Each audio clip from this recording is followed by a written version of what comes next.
Aprovechar esta oportunidad antes del mensaje para decir a todos los que nos están viendo en este momento, sobre todo a nuestros hermanos de México, decirles que las actividades que vamos a estar llevando Dios mediante a partir del día 2 en adelante, se tienen que anotar para poder asistir tanto a la iglesia Emmanuel, donde han ampliado el aforo a 700 personas, y a las cenas que vamos a tener lugar en diferentes lugares. Hermanos, todo ya se ha completado, ya no hay más espacio.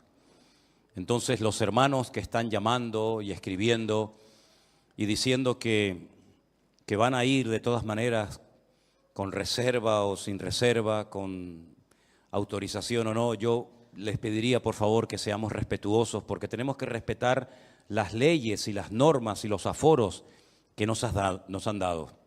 La iglesia Manuel, que nos la han prestado, en principio nos había dicho que podíamos meter 500 personas. Ahora hemos ampliado el aforo a 700 y ya está todo lleno, ya no puede entrar más gente. Las dos cenas que tendremos en dos hoteles diferentes también están llenas. Creo que en cada una hay como 175 personas anotadas. Ya no hay más espacio, lamentablemente tenemos que sujetarnos a las leyes del momento. Así es que si ustedes están llamando o están escribiendo al hermano Emmanuel, al hotel y a otros hermanos, como por ejemplo puede ser Armando, y mandándome mensajes constantemente a mí también, decirles que no podemos nosotros hacer nada para cambiar ese aforo, esas leyes, esas normas que nos han pedido que las cumplamos. Entonces no podemos correr el riesgo de que vaya más gente de lo permitido, no sea que después podamos tener incluso problemas para celebrar las reuniones. Yo sé que hay gente incluso que me ha dicho, bueno, aunque yo no tenga permiso para ir, yo voy a ir y esperamos fuera.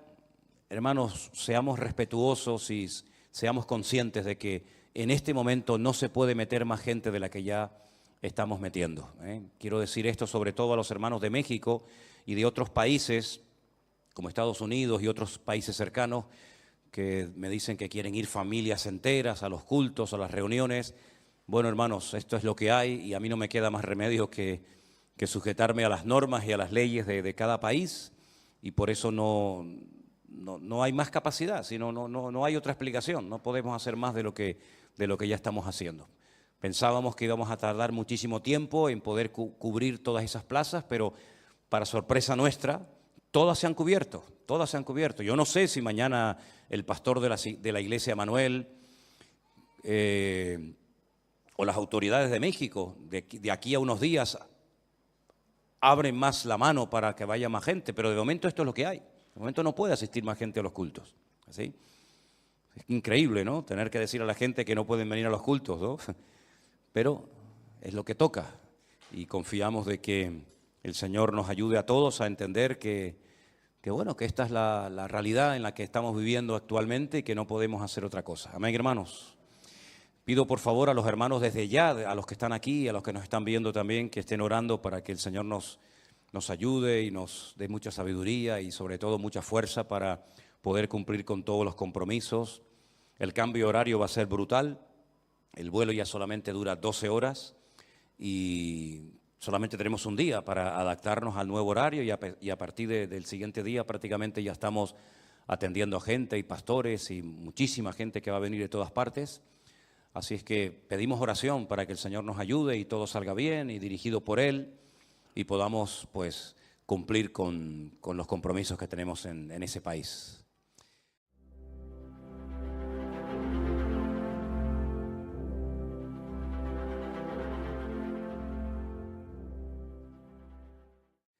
Quisiera que en esta tarde hiciéramos una breve oración antes del mensaje que voy a compartir con ustedes, pidiéndole al Señor que nos hable a nuestros corazones y que podamos salir de aquí fortalecidos y renovados en la fe y que el Señor hable a nuestras vidas como nos tiene acostumbrados. Amén, hermanos.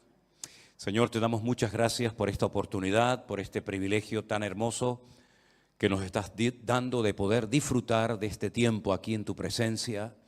Oramos para que esta palabra que va a ser compartida sea de bendición, traiga beneficio, traiga renuevo a nuestras vidas y podamos aprender mucho a través de ella.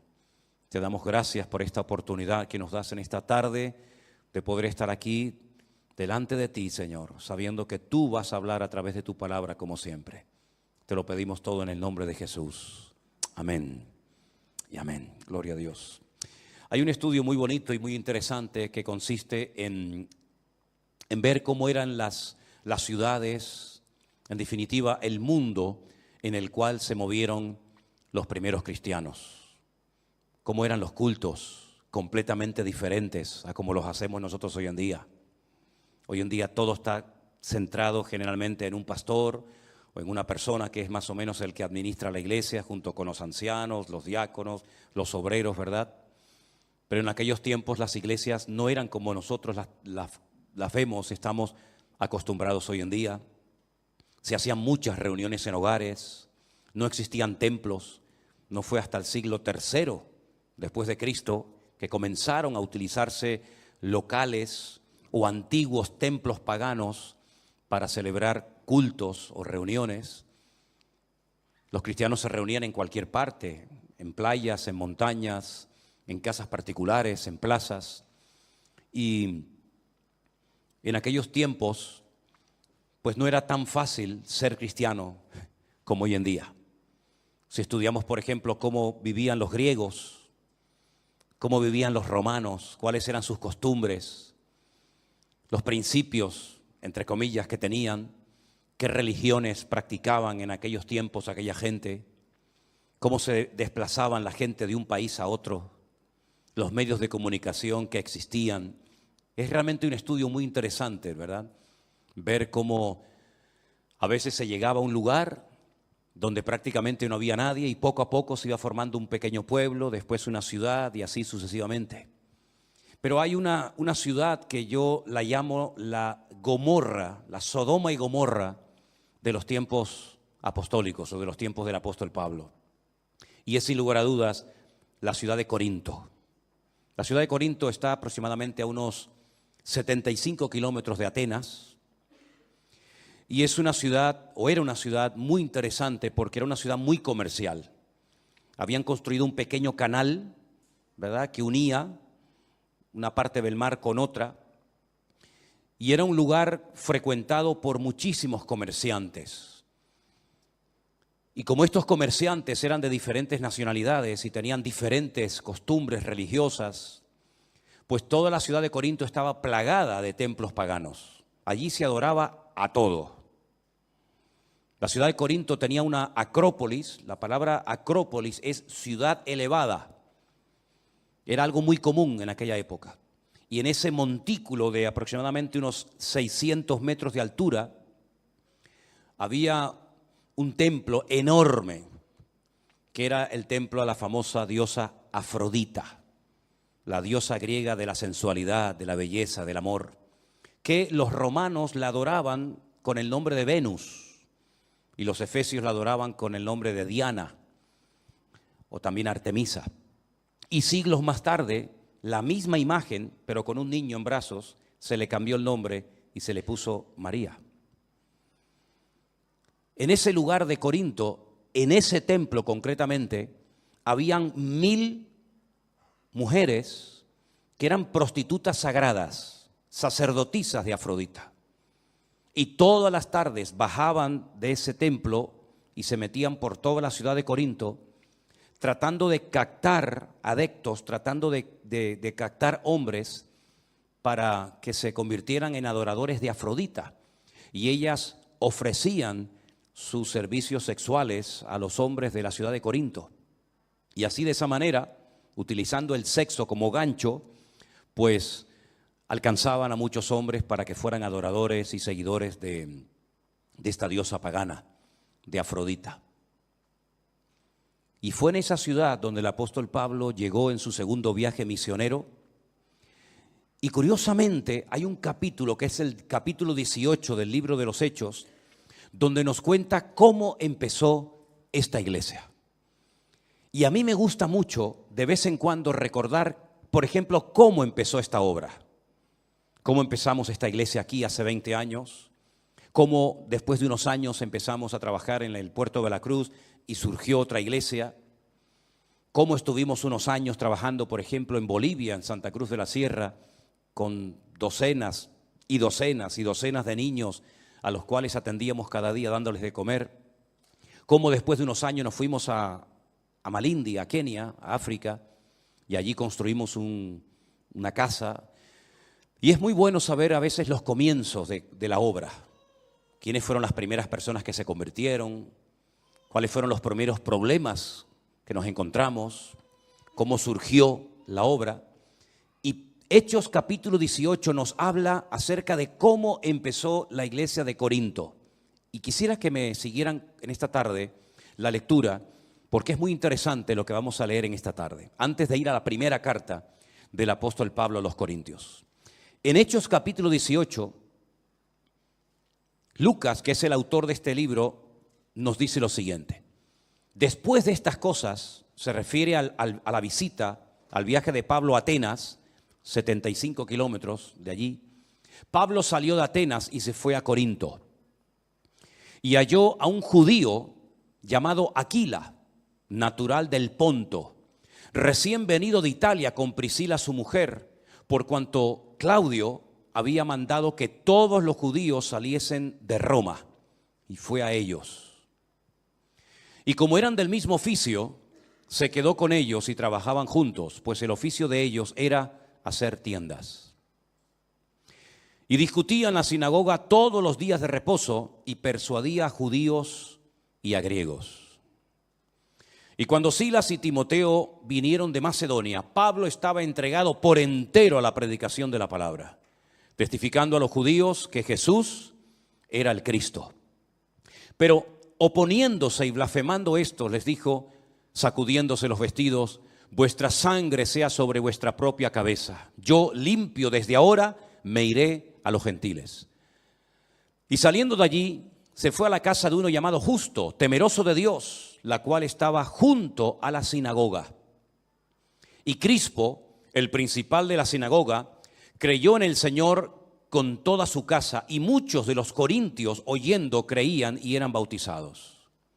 Entonces el Señor dijo a Pablo en visión de noche, no temas, sino habla y no calles, porque yo estoy contigo, y ninguno pondrá sobre ti la mano para hacerte mal, porque yo tengo mucho pueblo en esta ciudad. Se detuvo allí 1 año y 6 meses, enseñándoles la palabra de Dios. Pero siendo Galión procónsul de Acaya, los judíos se levantaron de común acuerdo contra Pablo y le llevaron al tribunal, diciendo, este persuade a hombres a honrar a Dios contra la ley. Y al comenzar Pablo a hablar, Galión le dijo a los judíos, si fuera algún agravio o algún crimen enorme, oh judíos, conforme a derecho, yo os toleraría. Pero si son cuestiones de palabras y de nombres y de vuestra ley, vedlo vosotros, porque yo no quiero ser juez de estas cosas. Y los echó del tribunal. Entonces los griegos, apoderándose de Sóstenes, principal de la sinagoga, le golpeaban delante del tribunal, pero a Galión nada le daba de ello. Entonces los griegos, apoderándose de Sóstenes, principal de los hermanos, apoderándose de principal de la sinagoga, le golpeaban delante del tribunal, pero a Galión nada le daba de ello. Versículo 18 dice así.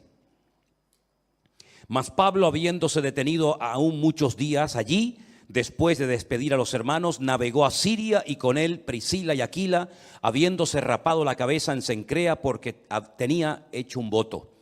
Llegó a Éfeso y los dejó allí, y entrando en la sinagoga discutía con los judíos, los cuales le rogaban que se quedase con ellos por más tiempo, mas no accedió, sino que se despidió de ellos diciendo, es necesario que en todo caso yo guarde en Jerusalén la fiesta que viene, pero otra vez volveré a vosotros si Dios quiere, y zarpó de Éfeso. 18 meses ininterrumpidos estuvo el apóstol Pablo en esta ciudad de Corinto.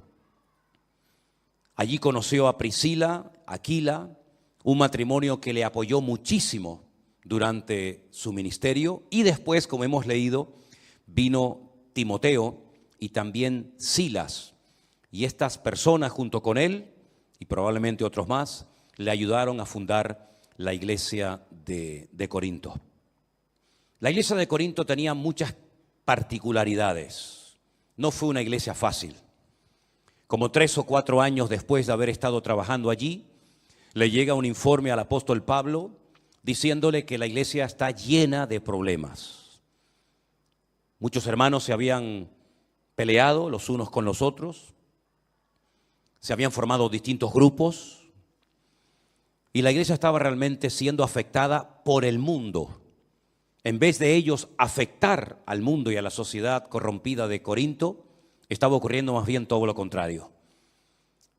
La atmósfera espiritual, el ambiente de la ciudad de Corinto, una ciudad de una promiscuidad sexual brutal, una ciudad de carnalidad. Fíjense hasta qué punto que en las obras de teatro de la comedia griega, cuando se quería utilizar la palabra borracho, no se utilizaba directamente la palabra borracho, sino que se decía, este es un corintio, porque era sinónimo de una persona atrapada y dominada por el alcohol. Era una ciudad pervertida, ya digo, era la Sodoma y Gomorra del Nuevo Testamento. Y allí el apóstol Pablo se afincó durante 18 largos meses para predicar la palabra de Dios y nació esta iglesia. Y ya digo, como 3 o 4 años más tarde le escribe una primera carta donde él responde a una serie de preguntas que los hermanos le están haciendo. Por ejemplo, en el capítulo 7 de Primera de Corintios le están haciendo preguntas acerca del matrimonio. Le dicen a Pablo, bueno, y si mi marido no es convertido y yo sí lo soy, ¿qué hago? ¿Me separo? ¿Me divorcio? ¿Sigo con él? Entonces Pablo en el capítulo 7 de Primera de Corintios le da instrucciones concretas y específicas a las mujeres que tienen maridos inconversos o a los maridos que tienen esposas inconversas y que además tenían hijos. Y él les responde en todo un capítulo a esas preguntas. Le preguntan también acerca del tema de la comida, porque como les acabo de decir, en la ciudad de Corinto había muchos templos, a Apolos, a Afrodita, a todas las divinidades habidas y por haber, y lo que hacían es que llevaban las vacas, llevaban los animales, los sacrificaban, los mataban delante de esos ídolos, en esos templos, y luego vendían esa carne en las carnicerías para que la gente comiera de ellos. Entonces los cristianos decían, está bien que nosotros comamos carne que ha sido por la mañana sacrificada, por ejemplo, a uno de los tantos ídolos de la ciudad. ¿Podemos comprar esas carnes a esa gente y comer de ella? Entonces Pablo, por ejemplo, en el capítulo 8 de Primera de Corintios les dice lo que tienen que hacer acerca de la carne que previamente había sido sacrificada a los ídolos. También hay muchas preguntas que le hacen al apóstol Pablo acerca de cómo moverse, cómo saber el don espiritual que uno tiene.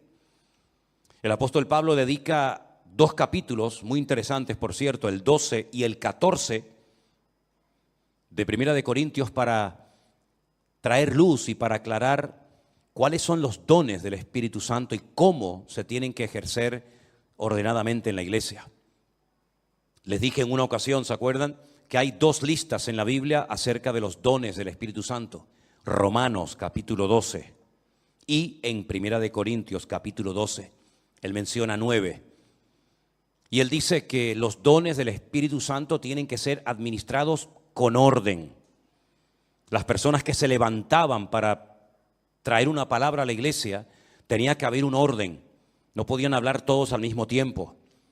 Por ejemplo, en el capítulo 14 él habla acerca de cómo ejercer correctamente el don de hablar en otras lenguas con la correspondiente interpretación, porque había un desorden, un caos dentro de la iglesia, hasta el punto que Pablo dice, cualquier inconverso que entre a vuestras congregaciones van a pensar que estáis locos, van a pensar que estáis locos, porque nosotros no nos reunimos para hablar en lenguas, pero si se hablan lenguas en la iglesia, tiene que ser con este orden que él establece en la iglesia de Corinto, ¿verdad?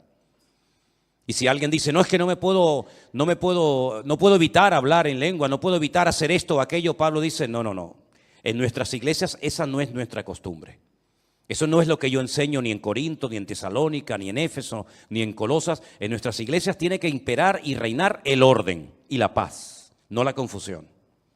Porque todo lo que Dios hace, lo hace en orden, para traer edificación, para traer exhortación, para traer aliento a la iglesia y no para traer confusión y muchísimo menos para crear un mal testimonio en la ciudad. Entonces él establece un orden y dice, y el espíritu de los profetas está sujeto a los profetas, ¿verdad?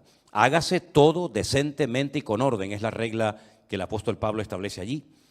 Le hacían muchas preguntas también, sobre todo porque los griegos no creían que la gente podía resucitar. Desen cuenta que cuando Pablo viene, por ejemplo, de Atenas, él se va al Areópago, donde estaban las personas que estaban siempre tratando de encontrar alguna enseñanza, alguna filosofía nueva para entretenerse realmente, ¿no? Entonces Pablo aprovecha la oportunidad y va allí y les da un mensaje muy interesante. Dice, pero que cuando llega el tema de la resurrección, le dijeron, bueno, ya te oiremos otro día, como diciendo, hasta aquí hemos llegado. Hasta ahora el mensaje ha sido muy interesante, pero eso de la resurrección, los griegos como que no. Entonces ellos, que la mayoría de ellos eran de origen griego y habían salido del paganismo, de la idolatría, pues tenían muchas preguntas acerca de la resurrección. Y bueno, ¿y la resurrección cómo va a ser? ¿Cómo vamos a resucitar? ¿Con este mismo cuerpo? ¿Con otro cuerpo diferente? ¿Y cuándo será? ¿Y cómo será? Entonces Pablo, todo el capítulo 15 de Primera de Corintios, lo dedica para aclarar dudas acerca del tema de la resurrección. Pero independientemente de las preguntas que le hacen al apóstol Pablo, la iglesia de Corinto tenía fundamentalmente 5 grandes problemas. Vamos a ver en el capítulo 3, por favor, parte de la lectura se ha leído esta tarde. A partir del versículo 3, Pablo dice, aún sois carnales, pues habiendo entre vosotros celos, contiendas y disensiones, ¿no sois carnales y andáis como hombres?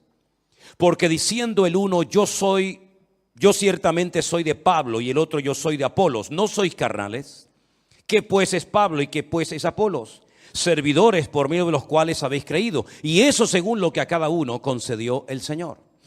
Pablo no va a tolerar bajo ningún concepto que la iglesia internamente se divida en grupos, unos a favor de unos, otros a favor de otro, o en contra de otro, sino que Pablo dice, mira, el Señor a mí me utilizó para sembrar la iglesia en la ciudad, y después vinieron otros ministerios, como por ejemplo el de Apolos, que vino a regar la semilla que yo había plantado, pero ni él ni yo somos lo más importante, porque al fin y al cabo el que está dando el crecimiento es el Señor. Y la gloria y la honra no se la damos a los hombres, sino se la damos solamente a nuestro Dios, ¿verdad? Y ese era un problema que había en la iglesia de Corinto, que había grupos, parecía una sola iglesia, pero realmente eran muchas iglesias dentro de una misma iglesia. Las divisiones internas, Pablo no quería bajo ningún concepto que se produjeran, porque eso lo único que trae es problemas, divisiones y por supuesto mal testimonio. Y el Señor no se mueve en el caos, el Señor no se mueve en el desorden. Nuestro Dios es un Dios de orden, y desde el primer libro de la Biblia hasta el último libro de la Biblia vemos este principio fundamental de Dios. Dios se mueve en el orden. Todo lo que usted haga que no esté en orden, no esperes que Dios te respalde. No esperes que Dios te bendiga. No esperes que Dios, si me permiten, haga la vista gorda, diciendo, bueno, no pasa nada. No, Dios es un Dios de orden. Lo mostró en Génesis 1 en la creación, lo mostró en la familia, lo mostró en la construcción del tabernáculo, lo mostró en la organización de las 12 tribus de Israel, lo mostró en la familia, lo mostró absolutamente en todo y por supuesto también en la iglesia. Si nuestras vidas no están en orden, difícilmente estarás con la bendición de Dios, porque Dios no se mueve, repito, en el caos, en el desorden y en las divisiones. Amén, hermanos. Ese era un gran problema que tenía la iglesia de Corinto, y es un problema que tienen muchas iglesias hoy en día, que están divididas por falta de enseñanza, por falta de madurez, por falta de crecimiento, fijándose en los hombres en vez de fijándose en Dios. Esa es una de las cosas que queremos desde el primer día que pisemos México, cuando Dios nos permita llegar allí, dejar bien claro que la gloria y la honra se la tenemos que dar única y exclusivamente al Señor. Y del hombre yo no espero nada, pero de mi Dios lo espero absolutamente todo. Y hay de aquellos que pongan su mirada en los hombres, porque lo único que se van a llevar son desilusiones. Otro problema que había en la iglesia, que se menciona en el capítulo 5, es incesto. En el capítulo 5, a partir del verso 1, dice: se oye que hay entre vosotros fornicación, y tal fornicación cual ni aún se nombra entre los gentiles, tanto que alguno tiene la mujer de su padre. Esto dice, a pesar de la corrupción y de la promiscuidad sexual de la ciudad de Corinto, esto no era algo que se practicaba en aquel tiempo, que un hijo tuviera relaciones sexuales con la mujer de su padre, con su madrastra. Y este hombre venía a la iglesia y se congregaba como uno más. Y cuando a Pablo le informan de esto, dice: ustedes están envanecidos. ¿No deberíais más bien haberos lamentado para que fuese quitado de medio de vosotros el que cometió tal acción? Ciertamente yo, como ausente en cuerpo, pero presente en espíritu, ya como presente juzgado al que tal cosa ha hecho. En el nombre de nuestro Señor Jesucristo, reuníos vosotros y mi espíritu con el poder del Señor Jesucristo, y el tal sea entregado a Satanás para la destrucción de la carne, a fin de que el espíritu sea salvo en el día del Señor Jesús.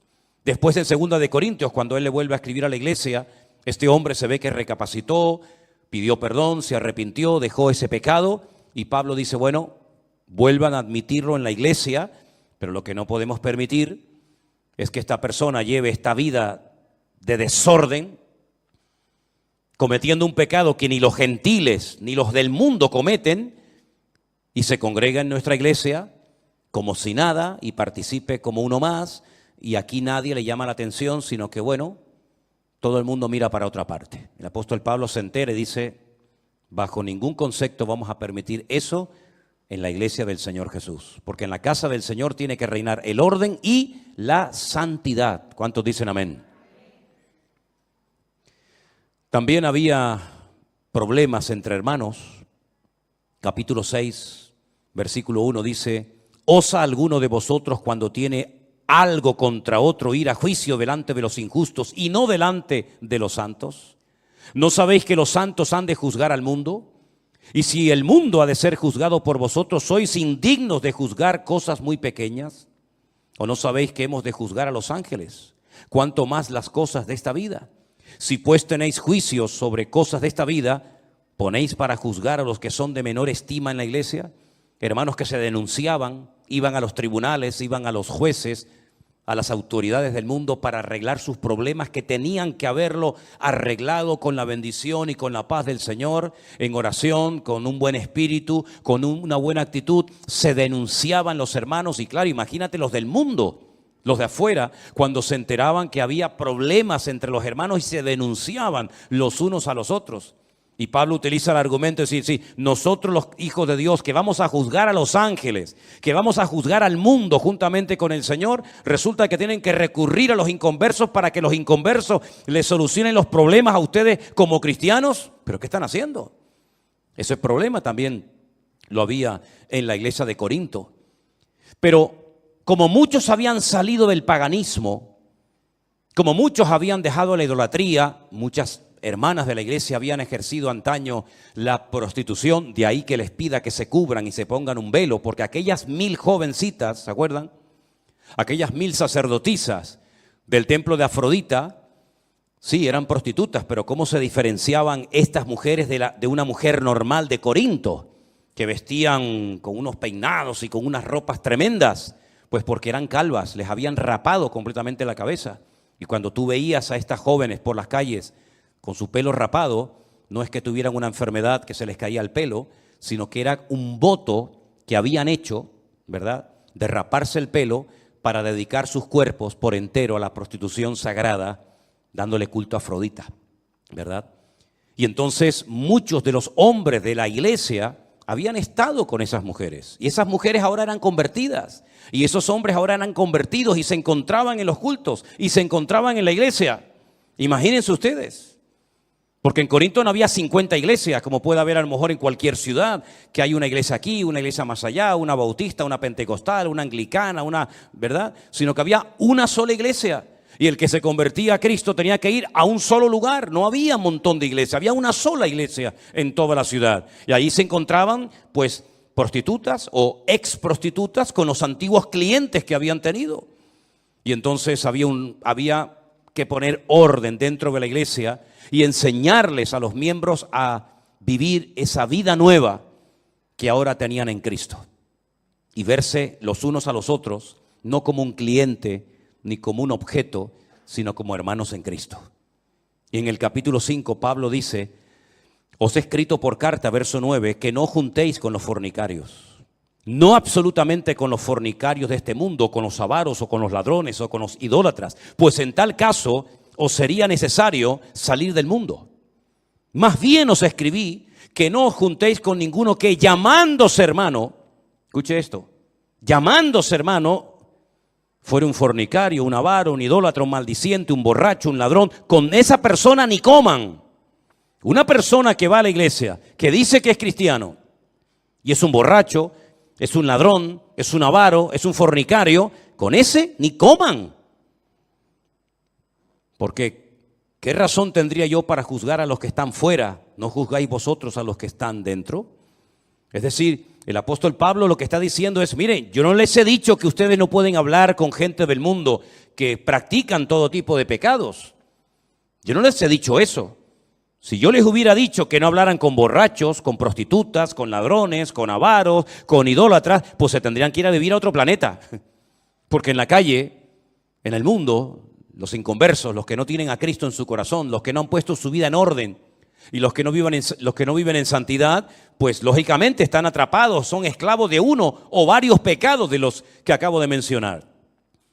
El apóstol Pablo dice: no, ustedes me han interpretado mal mis palabras. Yo no les dije que no se juntaran con esas personas, porque si no se juntan, si no le hablan a esas personas, ¿cómo lo van a ganar para Cristo?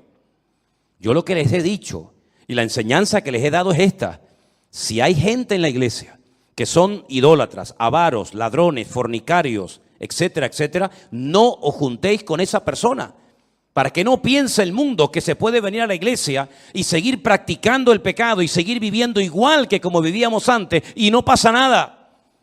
Para que se avergüencen y para que recapaciten de que la vida cristiana no es un relajo, sino la vida cristiana es algo serio en el que tenemos que dar un fiel testimonio de lo que Cristo ha hecho en nuestras vidas. Amén, hermanos.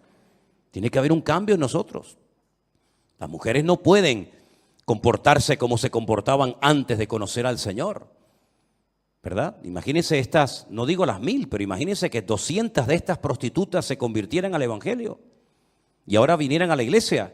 Pues habría que enseñarles a: mire, hermana, si no se puede vestir usted a partir de ahora, porque usted se vestía de esa manera para atraer y seducir a los hombres, pero ahora el objetivo no es atraer y seducir a los hombres a través de su cuerpo, sino glorificar a Dios. Por eso Él dice: presentad vuestros cuerpos en sacrificio vivo, santo, agradable a Dios, ¿verdad? Y así como antes presentabais vuestros miembros, los miembros de vuestro cuerpo para el pecado, presenten ahora esos miembros para honrar, para servir y para glorificar a Dios. Y tenían que enseñarle a vestir, a hablar, a caminar, a comportarse a esas mujeres que habían vivido pues en ese mundo. Y a los hombres que habían sido toda la vida unos mujeriegos o unos borrachos o unos idólatras, había que decirles: no, a partir de ahora ya no se puede vivir así. Nuestra forma de hablar, nuestra forma de comportarnos, nuestra forma de actuar tiene que ser completamente diferente, porque ahora no somos como los del mundo que no conocen a Cristo. Ahora somos cristianos, embajadores de Cristo, y nuestra imagen, la imagen que tenemos que proyectar, no es la de una mujer sensual o un hombre sensual, una persona que utiliza, digamos, los atributos de su cuerpo para seducir a nadie. No, nada más lejos de la realidad. Ahora la gente tiene que mirar en nosotros un cambio, tienen que ver que ahora somos gente que ha nacido de nuevo y que nuestros apetitos, nuestros deseos, nuestros hábitos, nuestras costumbres son completamente diferentes a como éramos antes de conocer al Señor. Amén, hermanos. Por eso hay que pedirle al Señor: Señor, quítame cualquier vestigio de carne que pueda haber en mi vida. Quita de mi vida la mala mirada, la mala conversación, malos deseos, malas inclinaciones. Que el Señor limpie nuestros ojos, que el Señor limpie nuestros oídos, nuestra boca, nuestros labios, que el Señor nos cambie y nos transforme completamente de arriba abajo. para que el mundo vea que ya no somos ni la sombra de lo que éramos antes de conocer a Cristo como nuestro Señor y Salvador personal. Pablo escribe varias cartas y se pegó 18 meses de su vida en Corinto para enseñarles cómo se vive ahora nuestra nueva vida en Cristo. Porque nosotros no solamente tenemos que ser cristianos dentro de la iglesia, sino sobre todo cuando salimos de nuestros templos, cuando salimos de nuestros lugares de culto, tenemos que seguir comportándonos y hablando y viviendo y pensando y reaccionando como cristianos. Amén, hermanos. No es un disfraz, no es una chaqueta que me pongo. Me visto de cristiano, vengo el domingo a la iglesia con carita de niño bueno, con carita de niña buena, y luego salgo y soy un mujeriego, un borrachuzo, atrapado a los vicios de este mundo, enganchado a las loterías, enganchado a la pornografía, una promiscuidad sexual brutal. No, usted no ha entendido nada, amigo. Usted no ha entendido nada, hermana. En Cristo tenemos que cambiar en todo, pero no solamente por dentro, sino en algunos casos también por fuera, ¿sí o no? Y eso es lo que al mundo le va a sorprender si, oye, este hombre, esta mujer habla, se comporta de una forma diferente cuando esta persona yo lo conozco de toda la vida y fue así, pero ahora es otra persona y gloria a Dios si comienzan a decir las personas que te conocían, oye, no te conozco, no eres ni la sombra de lo que eras. Y entonces le vas a decir, el motivo por el que soy otra persona es porque Cristo vive en mí, porque Él ha cambiado mi vida y ahora mi vida está para darle honra y gloria al Señor y no para atraer la atención hacia mi persona. Esto no se aprende en 2 días. Imagínense que usted haya sido una persona atrapada a todo tipo de juegos. Esta gente que se pega horas y horas y horas jugando en una maquinita y echando monedas y monedas y monedas, y ahora de repente dice que te has convertido. ¿Tú crees que de la noche a la mañana se te va a ir el deseo? Bueno, en algunos casos sí, pero en otros casos no. Y vas a tener que pedirle a Dios que te ayude a organizar tu economía, que antes cobrabas y tenías un montón de dinero y a la semana estabas sin un duro, sin un céntimo. Y ahora tienes que pedirle al Señor, ayúdame a administrar para que yo incluso pueda ayudar a otras personas. Tal vez antes de conocer a Cristo te vestías de una manera que en vez de cubrirte lo que hacías es que te descubrías lo que llevabas en tu corazón. Pues a lo mejor habrá ciertas prendas que habrá de decir, yo esto no me lo puedo volver a poner otra vez, porque entonces lo que estoy haciendo es el mismo perro pero con distinto collar. Y ahora lo que quiero es dar gloria a Dios y glorificar al Señor, ¿sí o no? Esa es la vida de un cristiano. La vida de un cristiano no es dejar de ir a misa y venir al culto, dejar de tomar la hostia y venir ahora a tomar el pan y el vino. La vida de un cristiano es vivir como Cristo vivió. Como Él hablaba, tenemos que pedirle al Señor, Señor, yo quiero hablar y comportarme y pensar y reaccionar y vivir como tú lo hacías. Y yo no sé cómo tú tratabas antes a tu marido, o cómo tú tratabas a tu mujer, o a tus hijos, o a tus padres. Pero sería bueno que leyeras la Biblia y te preguntaras, ¿yo me estoy comportando como un marido cristiano o como uno más? ¿Yo me estoy comportando con mi familia, con mi marido, con mis hijos, como una auténtica mujer cristiana o sigo siendo la mundana de toda la vida? ¿Soy un hijo que obedece a sus padres y que honra a sus padres o sigo siendo el niño malcriado y caprichoso que siempre pedía y pedía y pedía y lloraba y pataleaba y se enfadaba cuando no le daban lo que querían? Si todas las áreas de nuestra vida, todo, absolutamente todo, tiene que ser cambiado por el Señor. Pero para cambiar, uno tiene que querer cambiar. Y el Señor lo va a hacer. Había desorden en la Santa Cena. Nosotros, saben que una vez al mes celebramos la Santa Cena, ¿verdad? Le damos el pan y el vino a cada persona que va a participar. Pero miren lo que dice 1 Corintios capítulo 11. 1 Corintios capítulo 11 dice, a partir del verso 17, al anunciaros esto que sigue, no os alabo, hermanos, porque no os congregáis para lo mejor, sino para lo peor.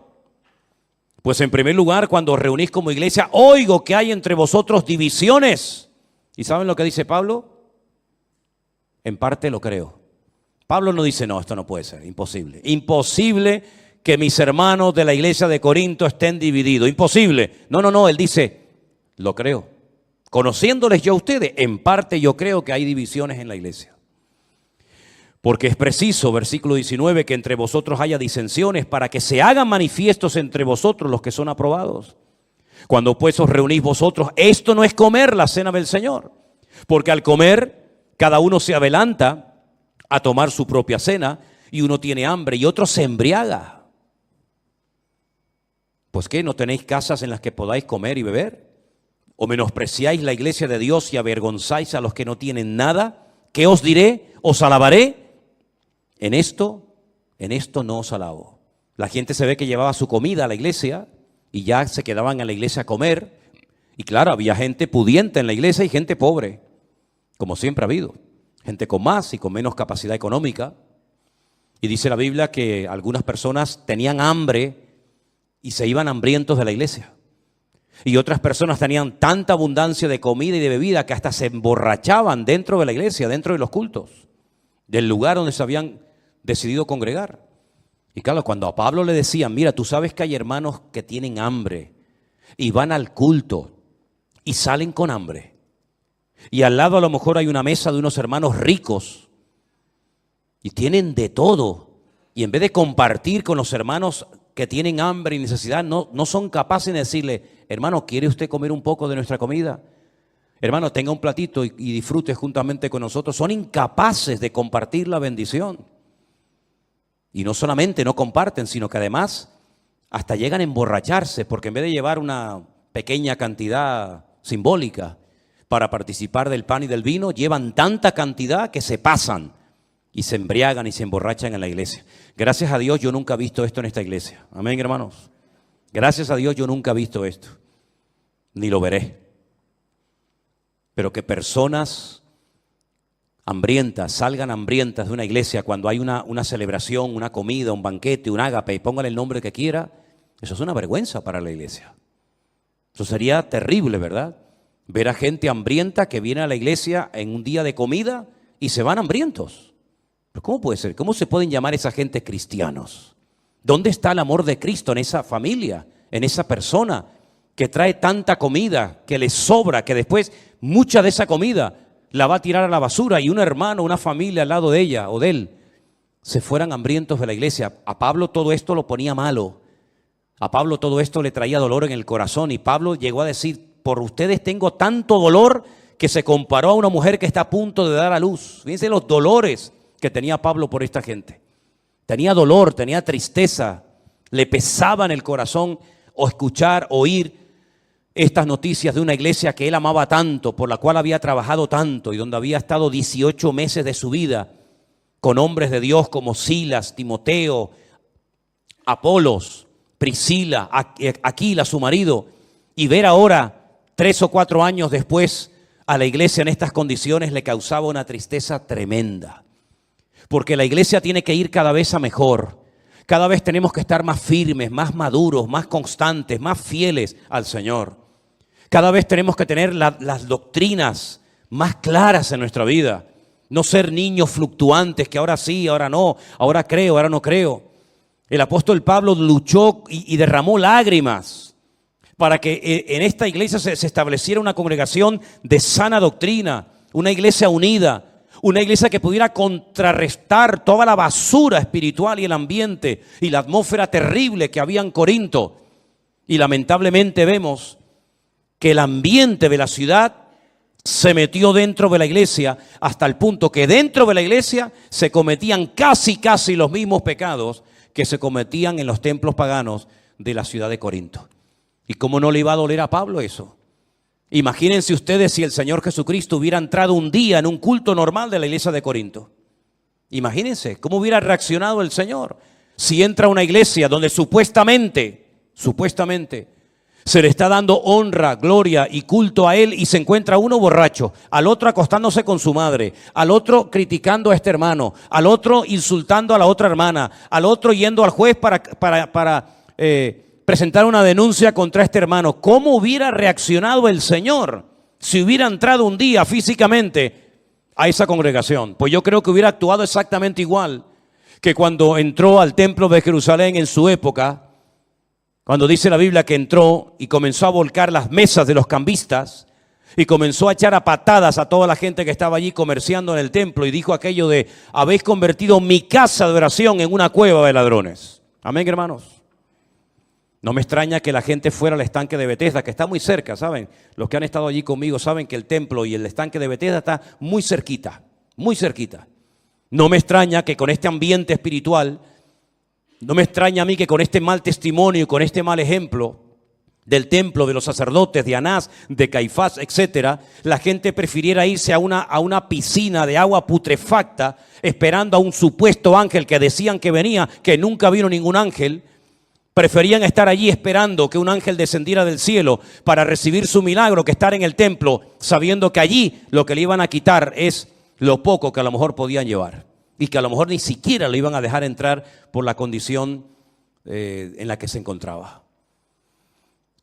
Y a mí me gustaría que en esta tarde todos y cada uno de nosotros tomáramos conciencia de que yo no estoy hablando de un templo pagano, yo no estoy describiendo cómo era un culto de Afrodita, de Apolos, de Venus, de estas divinidades, sino estamos hablando de una iglesia local, una iglesia que podría ser nuestra congregación.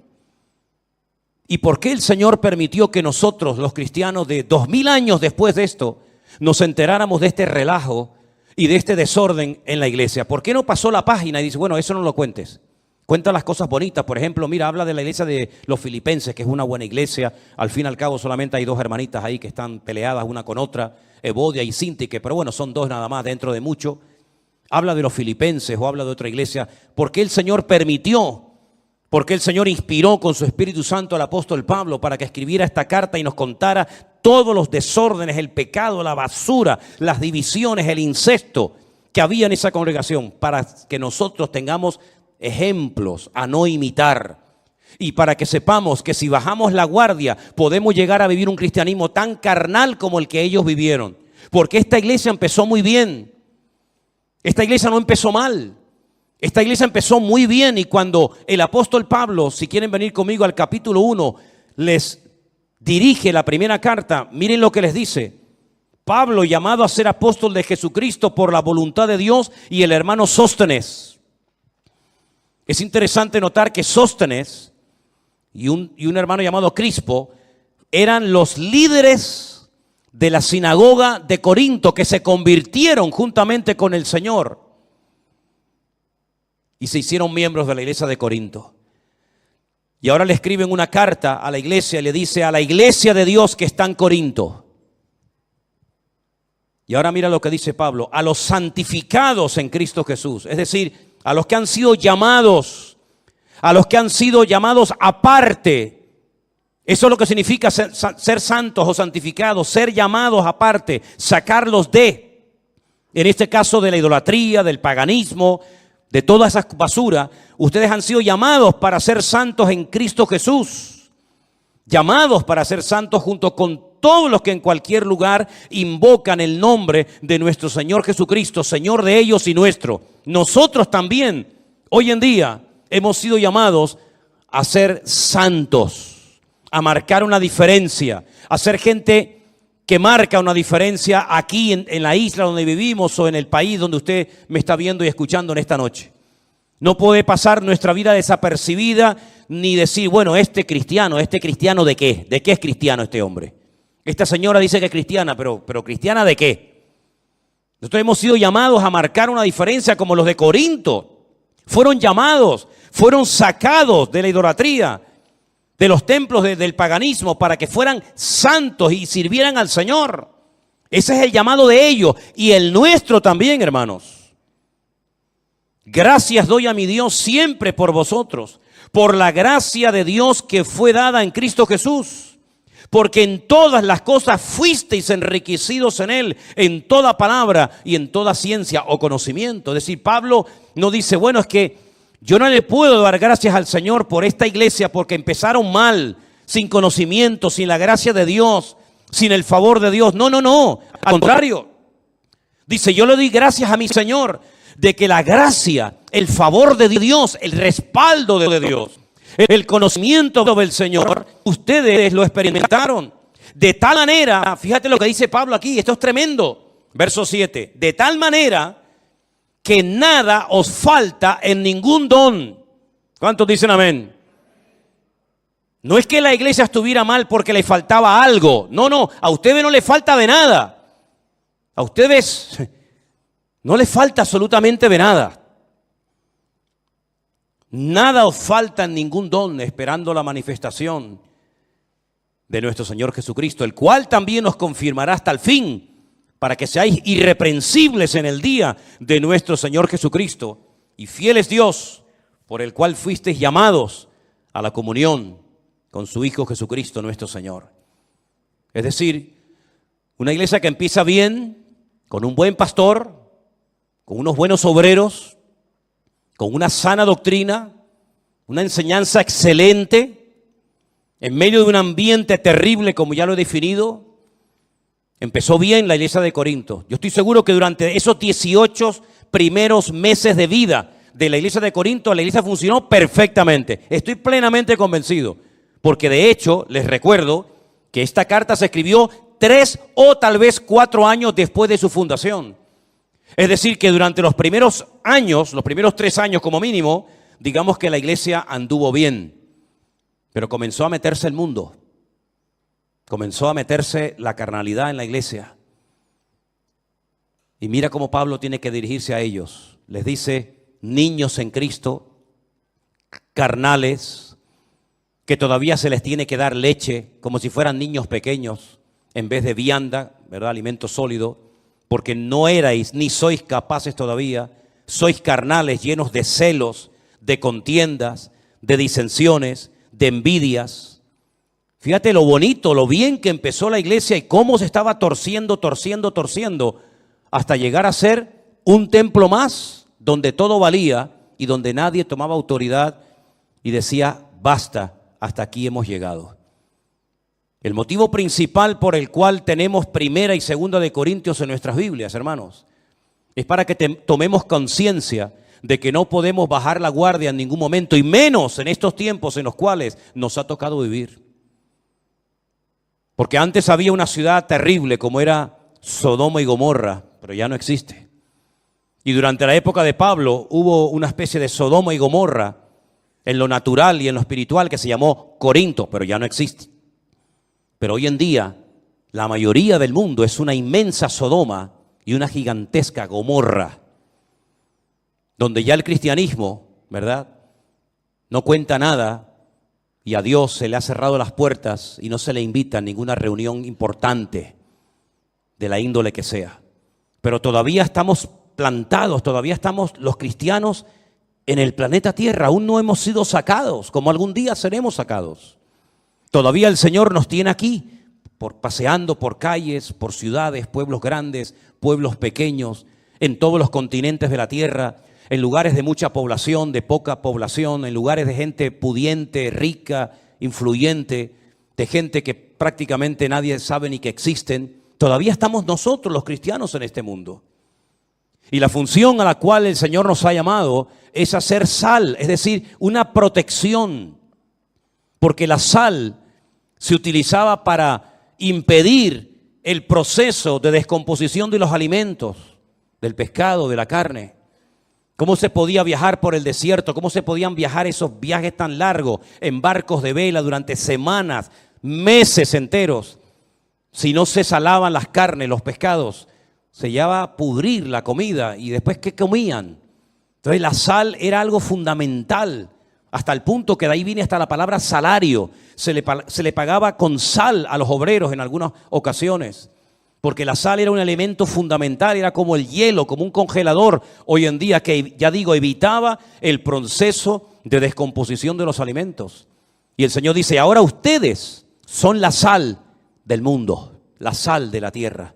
Es decir, este mundo podría estar millones de veces peor de lo que está, con más pecado, con más inmoralidad, con más desorden, si ustedes no estuvieran en la tierra. Es decir, que gracias a la presencia, a la influencia de los cristianos, el mundo no ha ido al caos, como va a ir al caos cuando ya no estemos en esta tierra. Y después dice el Señor: y además no solamente ustedes tienen que ser sal, es decir, impedir que en los colegios, en las universidades, en las iglesias, en la sociedad, se produzca una anarquía total y absoluta, sino que además de eso, por si eso fuera poco, ustedes tienen que iluminar, ustedes tienen que ser luz en medio de las tinieblas. Y estamos viendo cómo fiestas paganas se han convertido en un juego, en un entretenimiento para los niños, en un comercio, en un motivo más para sacarle el dinero a la gente de los bolsillos, sin darse cuenta, sin pensar qué es lo que estamos celebrando, de qué nos estamos disfrazando, de dónde viene esta práctica pagana, como estas fiestas que están en estos últimos días campando a sus anchas. Es decir, tenemos que tomar conciencia. Tenemos que tomar conciencia del motivo principal por el cual todavía el Señor no nos ha sacado del planeta Tierra. Que repito, que algún día nos sacará, pero que todavía tenemos un propósito y un objetivo que cumplir. No permitamos que el mundo se meta en nuestras casas. No permitamos que el mundo se meta en nuestros hogares a través del ordenador, a través de la televisión. Porque ya el diablo no tiene ni siquiera que tocar la puerta, ya se mete sin pedir permiso. No permitamos que la corriente de este mundo nos atrape y seamos uno más, pasando totalmente desapercibido, sin marcar una diferencia y sin decir, no, alto, no, yo no estoy de acuerdo con eso. No. La Biblia dice, no, Dios no está de acuerdo. No nos dejemos arrastrar por la corriente de este mundo. Tenemos que ir en contra de la corriente. No es fácil, pero con la ayuda del Señor y bien parados en Cristo, vamos a poder impedir que el mundo se nos meta dentro de nosotros. Al contrario, somos nosotros los que tenemos que impactar el mundo y no al revés. Amén, hermanos. Yo quiero terminar diciendo esto. La iglesia de Corinto empezó bien, pero terminó mal. Prueba de ello, que ya en Corinto no hay nada. Corinto ya es algo completamente diferente a lo que fue hace 2000 años. Si tú empezaste bien, si tú tuviste un encuentro, una experiencia personal con Cristo hace 1 año, 2 años, 5, 20, 30, lo que sea, gloria a Dios. Pero no te desvíes, ni te enfríes, ni te apartes del Señor, ni bajes la guardia, ni te creas sabio en tu propia opinión. Porque quiero terminar diciendo que cuando el apóstol Pablo fue a la iglesia, a la ciudad de Corinto, él venía de un fracaso ministerial. Y he dicho bien, sí, de un fracaso ministerial. Él en Atenas no fundó iglesia. Es el único lugar donde Pablo estuvo y no fundó una iglesia. En todo lugar donde iba, habría una iglesia. Y ahí se permanecía, menos en Atenas. Cuando Pablo llega a Corinto, él cambia su sistema. Él no va a utilizar la elocuencia, la sabiduría humana, sino él va a predicar solamente un mensaje de Cristo crucificado y resucitado, para que no pongan su fe en lo que yo predico, sino en el poder de Dios, que es el que cambia y transforma las vidas. Y fue en Corinto donde tomó la decisión de dejar ya de predicarle siempre a los judíos en la sinagoga y dedicarse 100% prácticamente a alcanzar a gentiles para el Señor. Es decir, hay cambios que se produjeron en el ministerio, en la vida del apóstol Pablo, en base a las circunstancias por las cuales estaba viviendo. Y hay cambios que se tienen que producir en nuestras vidas. Tú no puedes vivir el mismo cristianismo hoy que vivíamos el cristianismo hace 30 años. Porque la vida ha cambiado, los sistemas de comunicación, todo en la vida ha cambiado. De hecho, el mundo es diferente desde el año pasado. Y tenemos que renovarnos y pedirle al Señor que no nos estanquemos. Bueno, mi vida, tu cristianismo no puede ser, bueno, vengo a la iglesia el domingo, digo amén y me voy. Si tu cristianismo es así de pobre, así de mediocre, cuando aparezcan en el horizonte las cosas que van a ocurrir en breve, yo no sé si tú podrás aguantar, mi hijo. Yo no sé si tú tendrás la capacidad para decir no en medio de lo que se avecina. Por eso es tiempo de renovarnos, de buscar a Dios, de tomar cambios radicales en nuestra vida. Porque con lo que hemos vivido hasta el día de hoy, hasta aquí hemos llegado, pero necesitamos más y más del Señor para poder vivir en victoria. ¿Cuántos dicen amén? Cierra tus ojos ahí donde estás, vamos a orar. Piensa en esto que has oído esta tarde, hermano. Piensa en esto. La iglesia de Corinto empezó muy bien. Lamentablemente, se torció, bajó la guardia, se dejó influenciar, manipular por el mundo y algunos de sus miembros terminaron viviendo igual que los mundanos. Triste, pero esa es la realidad. Incluso llegaron a hacer cosas que ni los mundanos hacían, porque se confiaron demasiado en sí mismos. Y nuestra confianza no está en nuestra experiencia, ni en nuestra edad. Nuestra confianza está en Dios. Y cada día empezamos de cero. Y no dependemos de nosotros mismos, sino dependemos de la gracia y del favor de Dios. Que el Señor nos ayude a mantenernos firmes en medio de la tormenta y marcar una diferencia y no dejarnos moldear por el mundo, sino moldear el mundo y cambiarlo para Cristo, como siempre ha sido la voluntad de Dios. Señor, gracias te damos en esta tarde por tu preciosa y bendita palabra.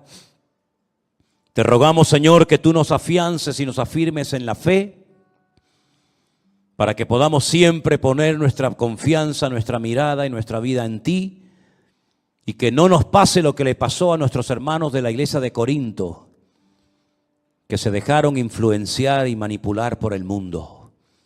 Señor, guárdanos, que seamos sal y luz de este mundo hasta el último momento de nuestra vida. Y guárdanos del maligno y ayúdanos a mentalizarnos de que tenemos que renovarnos cada día en la presencia tuya, Señor. Quita de nosotros todo lo que nos quede de mundo. Quita de nosotros todo lo que quede de nuestra antigua y vieja naturaleza, y que solamente sea la vida de Cristo, nuestro Señor, la que se manifieste y se exteriorice en nuestras vidas. Trae santidad a nuestra casa, trae santidad a nuestras vidas particulares, que la santidad reine en tu casa, Señor, en tu iglesia, y que podamos siempre darte a ti la gloria y la honra. Te lo pedimos con todo nuestro corazón, en el nombre de Jesús. Amén y amén.